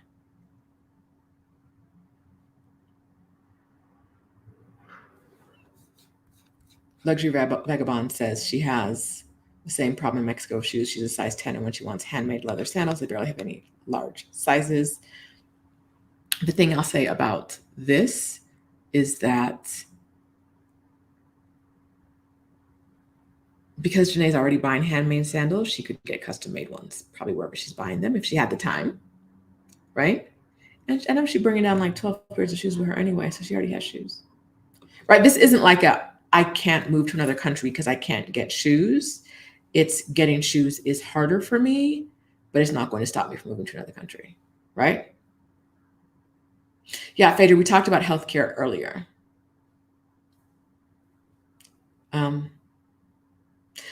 Stephanie says I had to dip out for a few. Did we discuss? I heard they don't like Black people in. We talked about it being unsafe for Black people as like a larger category. But yes, I heard they don't like Black people in. The blank is America. The blank to fill in there in that line is America. I heard they don't like Black people in America. That's it. That's what I heard. That's what I hear every day on the news. I hear they don't like Black people in America. All them other places, like I'm never gonna be the one to tell you that you're gonna go abroad and there'll be no, you'll never face any racism, right? That like Black people, if anyone ever tells you that this country is great to move to because they love Black people there, get a second opinion. They love Black people there usually means I had a great experience, right? Usually means the person saying it had a great experience there. And they may not have had a great experience because they were Black. They may have had a great experience because they appear American. And so they're given some American privileges, which usually are given because people assume they have money. But if they don't love the Black indigenous people in the area, if they don't love the Black people who came over in a boat because their country is terrible right now, or wherever they were is terrible, and they're coming over as refugees trying to make it, they don't love Black people, right? They don't love Black people. They loved you. And it was probably wasn't because you were Black, right? Oh, this is a good one. The bureaucracy to move abroad is too hard to navigate.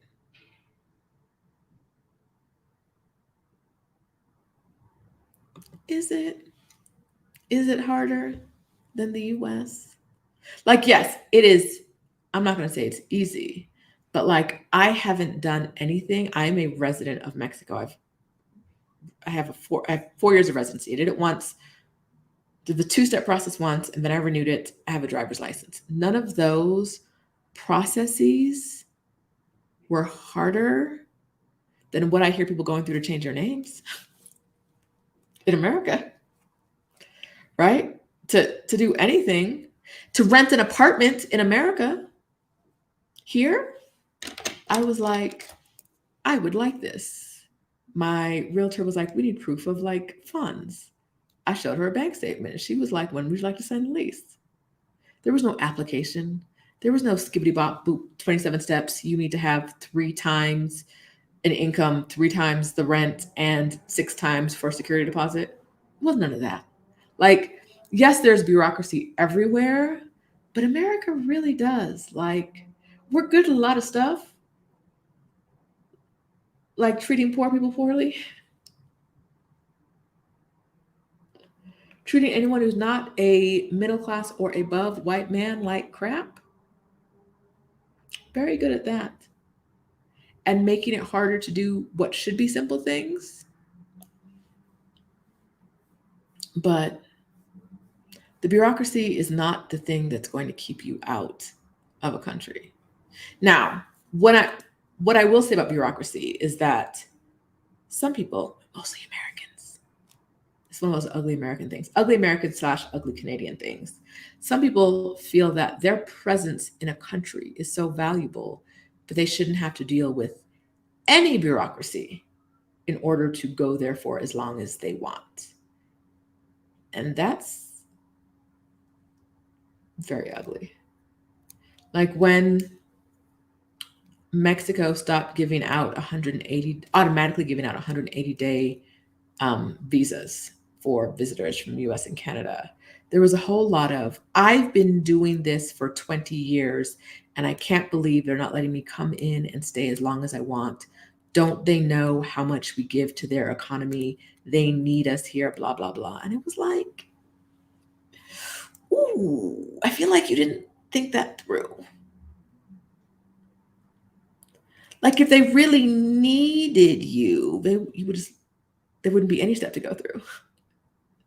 And for Mexicans going to the US or Canada, there's many more hurdles to jump through than just you come here, you show up, and they give you a number. You pay $25 within your plane ticket, and you get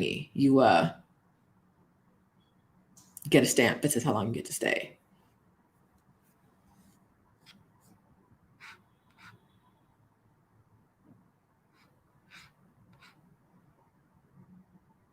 You're not special. They should know how much of their economy comes from us. There are people in the Mexican government who can do math. Like, I know this. Now, I don't know what kind of math you got to do to figure out what role foreigners who are coming for extended stays in your countries, economically, how big of a role they play. But I know somebody can do that. I know somebody can do that, and they know. They have a better idea than you do, and they change their rule. And it's also a country that changes their rule every like 13 seconds. What it takes to get into this country changes as often as the president changes his underwear. It just, whatever. And you roll with it. Complaining about it, about how hard it is. I saw something the other day. Someone online was complaining about how hard it was to get into somewhere. And I saw what they were complaining about, and I was like, I don't think you realize how easy that is compared to what people from other countries have to go through. I've talked to someone who was stopped at the Mexican, flew in, and they were like, no, you can't come in. Because you're from a country that isn't one of our favorites, and you don't have a letter of invitation, so go back home. Bye. At the airport. That's what happens to people from other countries that don't have the strength of the American passport. So talking about how much bureaucracy there is ignores the privileges you have if you're holding an American passport or some of the European passports, the Canadian passport, some of the stronger, some of the more privileged passports.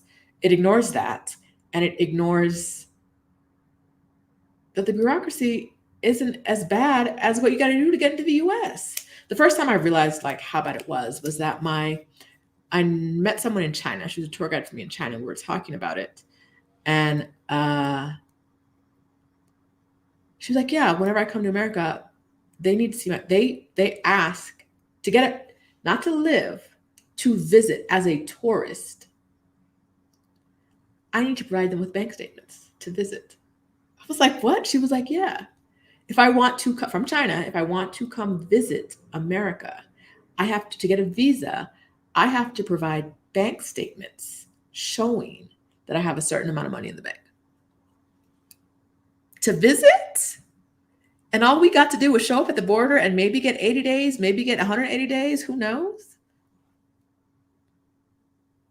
Imagine if every country in the world was like, American, you want to come in? You have to apply for a visa in advance.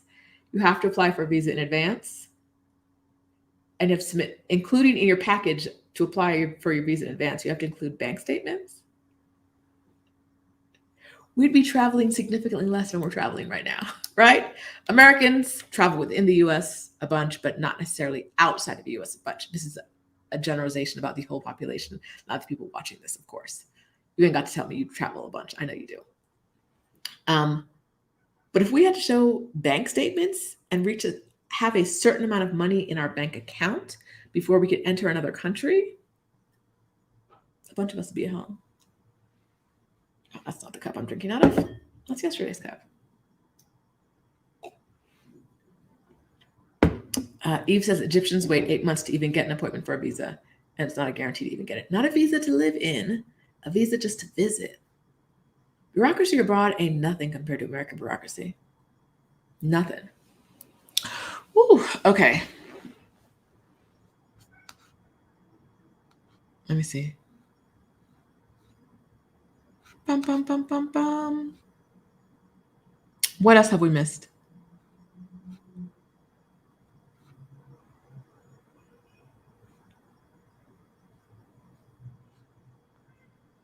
Nicole says she almost choked when she saw the price tag for clothes in Mexico. A common way to buy clothes in Mexico that a lot of people use is that there are markets and someone will have a tarp down on the ground and they will have used clothes for sale laying on the ground. Some places they'll have think rainbow, but think rainbow rejects in markets, hanging up. Some are new clothes, hanging up in markets. You can kind of walk through and see what you like. Those clothes probably, now they see, if they identify you as a foreigner, who knows, because there's no tag on anything. But if they identify you as a foreigner, those prices may be crazy for what they're selling. But those prices, those clothes are probably priced in a way that your brain can process. You go inside some of the actual stores and you're going to be like, how does that equal that? Like, I'm looking at that. I'm looking at how it's made. I'm looking at what it's made from. You want how much for that? Right? Nice things gonna run you money, a lot of money. It's just the way it is. Which is also why you're probably not going to be living the millionaire lifestyle if you have pennies in your pocket, which we talked about in the beginning. All right. Lenora, okay, so I feel like this is actually a good point. It's very Mexico focused, but I'm gonna touch on it anyway. You said you do feel like they're trying to make it harder at the U.S. consulate for us to live in Mexico by continuing to raise the amount of money you need to live in Mexico. This is actually, I understand why you feel like this, but what's happening behind the scenes is not this. The amount of money you need to qualify for residency in Mexico is a multiplier, and the multiplier doesn't change. It's like 40,000, I don't know, some thousands, times the daily minimum wage. What happens every year is the daily minimum wage increases. So people in Mexico, their minimum wage is increasing, which means you need to have more, because it's the multiplier, you need to have more money. This isn't Mexico changing the number to make it harder for people to move in. It's Mexico changing the number so that the labor market, which has been severely depressed for years, I think it's probably the best way to put it, people are paid more equitably for the work they do. Right. And now, but the end result is always like the numbers are going up every year, but it's yes, because minimum wage is going up every year, like it should in America, because the prices are going up. All we see are the record-breaking years of profit from gas companies while we're paying like $7 at the tank, at the station. What's happening? We hear, oh, inflation, this, inflation, that, and it's really just corporate greed. At least here the government's like, oh no, they need more money, or for whatever reason, however they figure out minimum wage. I am not an economist. I think you understand this already. But that's what's going on. Like, I understand that the result is it costs more to live there. It costs more. You need to have more money.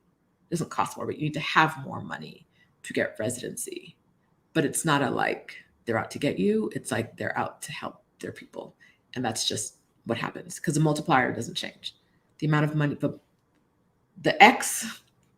amount of money you need to multiply, I think it's 40,000 in savings.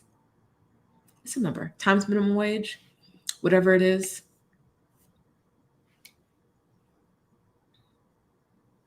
That's what's happening there. And it correlates to the strength of the peso. I did something the other day, and the thing it's a thing I've done before. I'm not going to tell you what. It's a thing I've done before, and I've done it before, and it's cost me about $300. This thing I've done before cost me about $300 in Mexico. I did it this week, and it cost me $700. Now, if the peso to dollar ratio was the same as it was a year ago, it would have cost me $500. So what happened is, between $300 and $700, they have increased the price itself, the equivalent of $200. But also the weakening of the dollar against the peso made it another $200 more expensive. So the exact same thing was $300 to me 2 years ago, and now it is $700. I hate it. I hate it so much. What are you gonna do? What are you gonna do? Like, I could not do the thing, right? That's the only thing I can do. Because I can't make the peso be stronger, and I can't make people reduce their prices. It is what it is. It's like 700.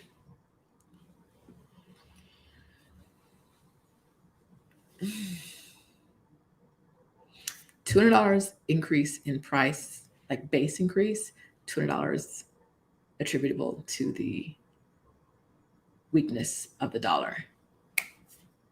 Prices are changing, which is also why when years ago people were telling you, remember, let's go back to the very beginning, my first point, you're probably not going to live like a millionaire if you only got a couple pennies to rub together. Something that used to cost me a year ago $300 cost me this week $700.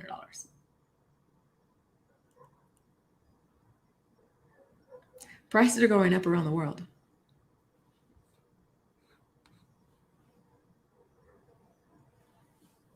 Around the world.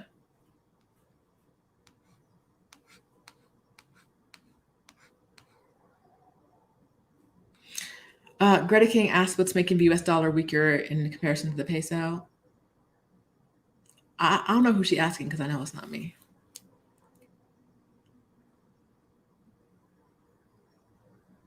I just spend the money, baby. I don't think about it. The money's got to be spent.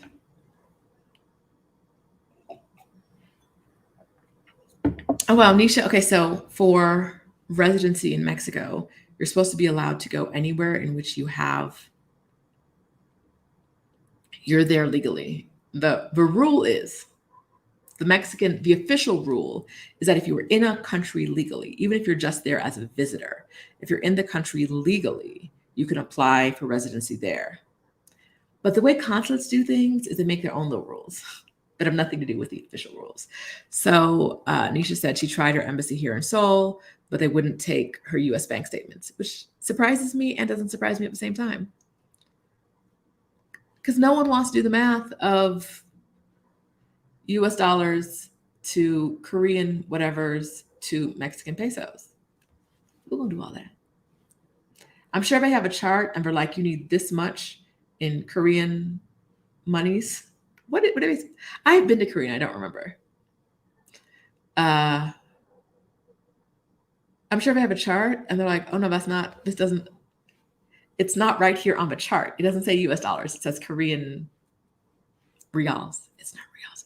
Won. It's won. Okay. Mm-mm. Oh yeah, they said the website's not up to date. Yes. That sounds accurate. You go, you get an appointment, you wait to get an appointment, you show up, and they're like, "Oh no, that's not how we do things." That is not a myth about living abroad. The website is wrong. Wherever country you're in, maybe not some of those like Nordic countries. I don't know. But in most places around the world, the website is wrong. What website? Doesn't matter. The website is wrong. Just if you're in Mexico, trust me when I say the website is wrong. It is not.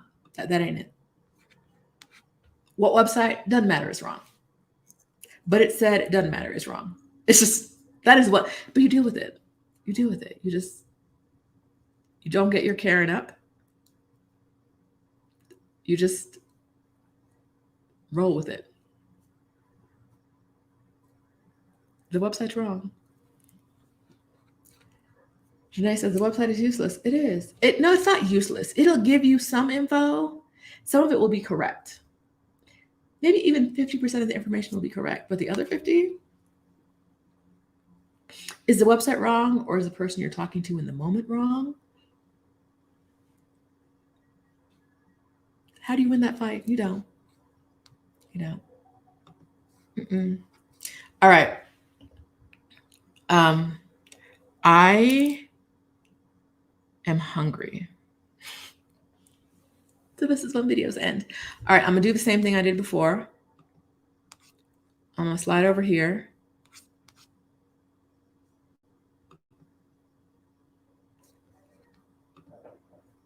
Don't forget to get your tickets to Exodus Summit. What are we doing? Here we go. ExodusSummit.com. We make it easy for you. ExodusSummit.com. We make sure it's easy for you.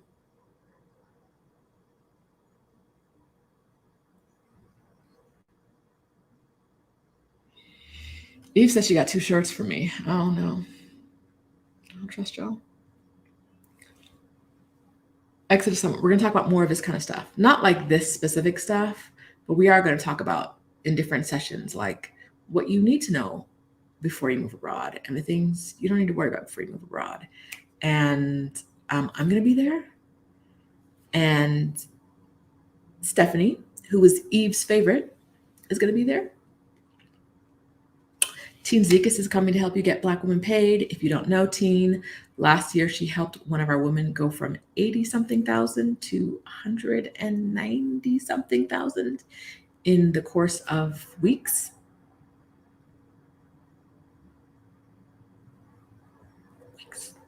And the woman she didn't think it was possible. Danielle did not think it was possible. More than doubled her salary.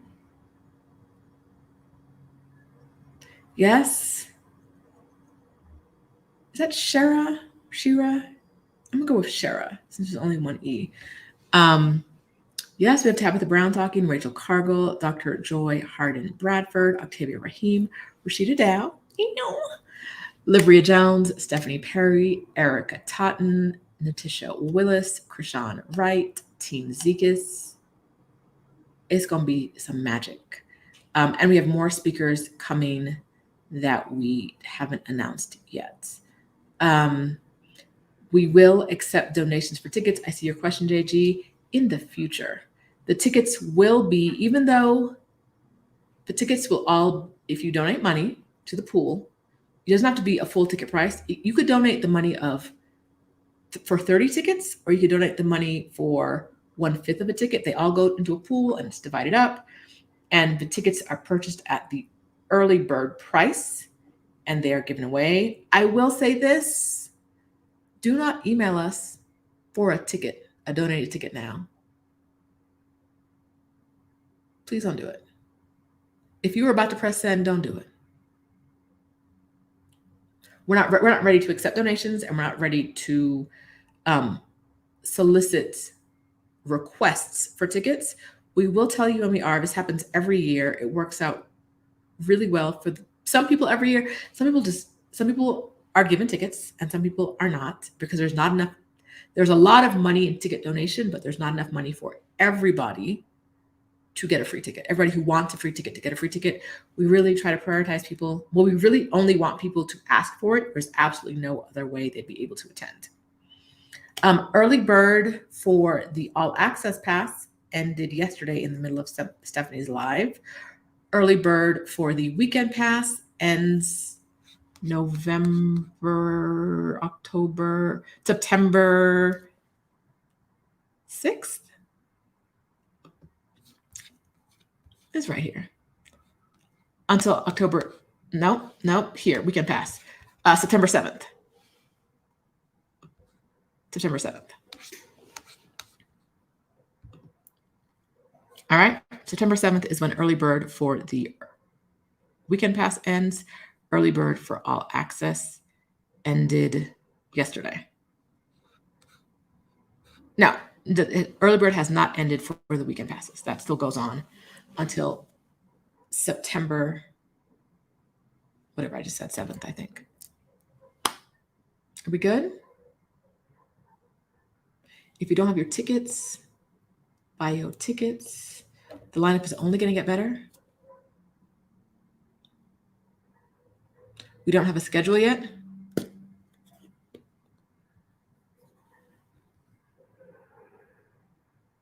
We'll let you know when we do. Are you excited? I'm excited.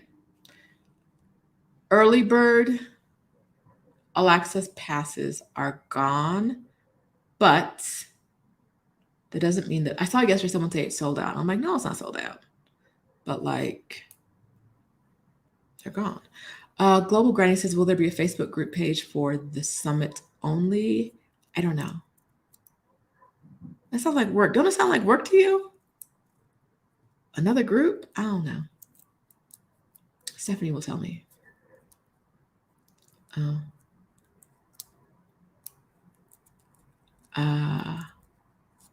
All right. I'm gonna get some chicken. What y'all gonna do? Chicken. Friends, it's been fun. I will talk to you later. Be good to each other. Be in community. How do we access the 2022 recordings after purchasing? I don't know, but I know it's in your email. I know there's the email. If you purchased the recording for this in 2023, we wanted, because we're not focused hard in on making money to move abroad like we were last year, we're giving you the option of adding on the 2022 videos that focused on making money. But I don't know the technical aspects of that. They're in an email in your inbox. Everything you ever need to know. Almost every email we get about the summit from in our Exodus Summit inbox is answered by an email in the person's inbox. Almost every email. Yesterday, there was a whole bunch of like, how do I upgrade? And there was an email in your inbox with the word upgrade in the subject line. Like, this is how you upgrade or something like that. It's in there. I don't know the back end stuff. I'll tell you. I know a lot of stuff. I'm going to have a schedule by heart in a few weeks. I know Stephanie and I take care of what we take care of. The back end stuff, how you watch the videos, I don't know. It's not my business. I just know that you can. And there's an email in your inbox. All right. The answer is the email gives you the option to purchase. If you purchased, you would have gotten an email with instructions. If you're looking for how to access it from last year, you got to go a little further back in your inbox. And I'm not saying that because I don't want to help you. I'm saying it because I honestly don't know. Besides like logging into the system and watching them, I don't know what the answer is. Look in your inbox. If you can't find it in your inbox, then email us at hello@exodussummit.com. All right? If you bought the add-on, there's an email in your inbox telling you how to watch those. I promise you. All right. Bye. Talk to you later.